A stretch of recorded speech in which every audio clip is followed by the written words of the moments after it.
गुजरात के वडोदरा में भी साइबर फ्रॉड लगातार बढ़ रहे हैं, जिस पर जिला पुलिस अधीक्षक रोहन आनंद ने पत्रकार परिषद का आयोजन कर जानकारी देते हुए साइबर फ्रॉड होने पर 1930 पर संपर्क करने को कहा है। आज मैं आप लोगों ने जो अपना साइबर ફોર્મ હેલ્પલાઇન નંબર છે 1930 આ બાબતમાં માહિતગાર કરવા માંગુ છું। ગુજરાત પોલીસના સાયબર ફ્રોડ માટે 1930 હેલ્પલાઇન એક્ટિવ છે અને જ્યારે પણ કોઈ માણસ સાથે સાયબર ફ્રોડ થાય ત્યારે એ તુરંત ગતિથી જ્યારે આ નંબર ઉપર ફોન કરે તો કેટલાક કાયદેસર પ્રવૃત્તિઓ ગતિમાન થઈ જતી હોય છે। હાલ જાન્યુઆરી 2024 થી મે 2024 સુધીમાં અમે લોકો જે ડેટા જોઈએ તો 1930 હેલ્પલાઇન ઉપર આખા ગુજરાતમાં આ સમયગાળા દરમિયાન લગભગ 500 કરોડ રૂપિયાની ફ્રોડનો ત્યાં રિપોર્ટ કરવામાં આવેલી છે। અને એમાં જો ફ્રોડ છે એ તમને આપણે થોડુંક વિગતવાર આપું છું। જાતજાતનો ફ્રોડ છે, મેજર 27 હેડનો ફ્રોડના 1930 ઉપર ઉલ્લેખ છે। દાખલા તરીકે ફેક આઈડેન્ટિટી ફ્રોડ છે, ઇન્વેસ્ટમેન્ટ ફ્રોડ છે, કાર્ડ ફ્રોડ છે, ઓનલાઈન શોપિંગ ફ્રોડ છે, વિધાઉટ ઓટીપી વાળું ફ્રોડ છે, નોન એપ્લિકેશન ફ્રોડ વગેરે વગેરે।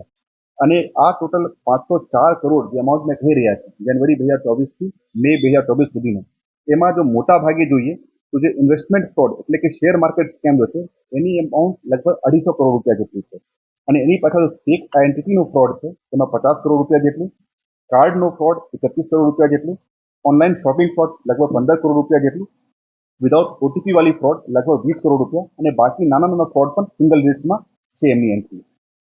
आगे आपने जनावानो कि मेन आ एक जो प्रेस कॉन्फ्रेंस एमनी होती है એ પણ છે કે જો આપની પબ્લિક છે, જો આપની આમ જનતા છે, મેં આપ લોકોને जो જુદા જુદા જાતનો ફ્રોડ છે મેં આપ લોકો સાથે શેર પણ કરાવવાના છું અને અમે લોકો આપની જો સોશિયલ મીડિયા પેजेस છે ત્યાં પણ શેર કરાવવાના છે તાકી લોકોને ખ્યાલ આવે કે કયા કયા ફ્રોડથી સાવચેત રહેવાની જરૂરિયાત છે।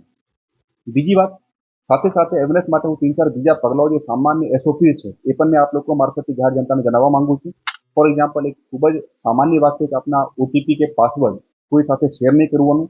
બીજી વાત, આપની પાસે એસએમએસમાં કે વોટ્સએપ ઉપર ક્યારે પણ કોઈ લિંક આવે તો અનવેરીફાઈડ લિંક ઉપર ક્યારે ક્લિક નહીં કરાવવાનું। આપના જે પણ સોશિયલ મીડિયા સાઇટ્સ છે એમાં ફ્રિક્વન્ટલી આપનો પાસવર્ડ ચેન્જ કરતા રહેવાનો। જે આપણે ઓનલાઈન બેન્કિંગનો પાસવર્ડ છે એ ફ્રિક્વન્ટલી ચેન્જ કરતા રહેવાનું। આ સિવાય આપણે જણાવવાનું કે આ જે સોશિયલ મીડિયા આપના સાયબર ફ્રોડ છે એની તપાસમાં શું કરવામાં આવશે એ પણ આપણે બ્રીફમાં માહિતગાર કરવા માંગુ છું। જ્યારે પણ 1930 પર કોઈ પણ જાતની રિપોર્ટ કરવામાં આવે છે તો તાત્કાલિક જે ડ્યુબિયસ એકાઉન્ટ છે, જે એકાઉન્ટમાં ફરિયાદીનો પૈસા વહી ગયા છે તો તાત્કાલિક બેંકો સાથે કોર્ડિનેટ કરીને એવા બેંક એકાઉન્ટને ફ્રીઝ કરવામાં આવે છે। અને ગુજરાત રાજ્ય પોલીસમાં જુદી જુદી એજન્સીઓ, દાખલા તરીકે સીઆઈડી ક્રાઇમ, દાખલા તરીકે રેન્જ પોલીસ વડા અંદર કામ કરતી સાયબર પોલીસ સ્ટેશન, દાખલા તરીકે જિલ્લા પોલીસ સાથે કામ કરતી સાયબર સેલ અને સિટી પોલીસ સાથે કામ કરતી સાયબર ક્રાઇમની ટીમ એવા ગુનાની તપાસ કરતી હોય છે। અને ડિપેન્ડિંગ અપોન કે ગુનાની કેટેગરી કેવી છે, ગુનાની ગંભીરતા કેટલી છે એટલી મોટી એજન્સી એમાં જોડાવી જતી હોય છે। અને ખૂબ જ મહદ અંશે અમે લોકોના નાના પરત અપાવવામાં પણ સક્સેસફુલ થઈ જતા રહીએ।